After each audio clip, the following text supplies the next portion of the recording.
Dekat sini kita ada main sauce lamb. Ini perapan western style, Korean style. Ini spicy miso chicken. Malay style kita ada lemongrass chicken. Oh, baik. Kita ada banyak seafood yang korang boleh try tau. Kita ada ketam, kepah. Oh, kepah ada. Untuk udang ni manis sangat. Korang boleh try. Ini sotong. Alright, sotong. Lala. Oh, lala pun ada. Pahat juga. Alright, pahat ni rare. Kat sini ada, geng. Keep flower sikit untuk korang. Alright, ni section apa pula ni? Kat sini, stesen berbola kita tau. Dekat bawah Steamboat Grill, kita ada banyak pilihan berbola yang korang boleh try. Yang paling specialnya, kita ada cheese tofu, kita ada horse claw dengan analog prawn tail juga. Ada banyak pilihan section ni kita. Kita ada spinach noodle. Oh, ni rare.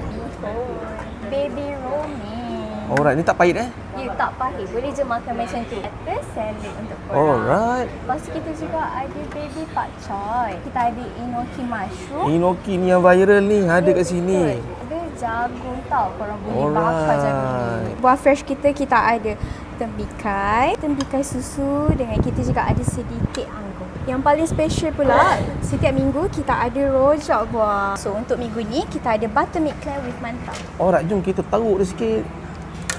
Apa?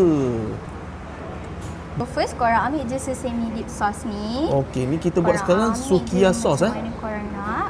So 2 scoop Ini pula korang ambil lah cili oil ni buat cukup-cukup rasa ikut kepedasan korang. Alright. Lepas tu korang ambil daun bawang ni untuk extra kick. Sini ada live cook Ya betul. So untuk minggu ni kita ada spaghetti aglio. Kita juga ada beef quesadilla, kita ada nasi goreng Cina dan snack-snack. Cendol pun ada kan? Ya betul. Kita juga ada cendol dan ABC yang korang boleh buat sendiri. Panas-panas, geng. Ini sangat puas hati kat sini Jarang ada dekat steamboat mana-mana. Tak lupa juga, kita pun ada serve kat korang mushroom soup setiap minggu. Mushroom soup berapa ringgit ni?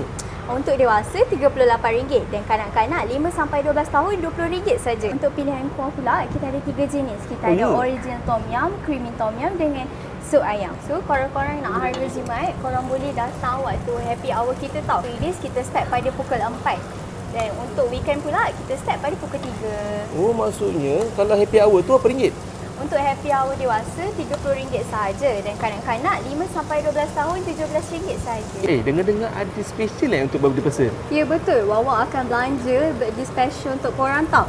So syaratnya at least korang kena bawa seorang kawan dan korang kena claim 3 hari sebelum dan 3 hari selepas birthday korang sahaja. Kalau korang nak waste, korang boleh je waste Wawa Steamboat and Grill. Nanti terus keluar kita punya location. Kita buka setiap hari kecuali hari Isnin sahaja kita tutup. Kita buka pada pukul 4 sampai pukul 11 malam. Apa pun terima kasih. Saya kenyang-kenyang dulu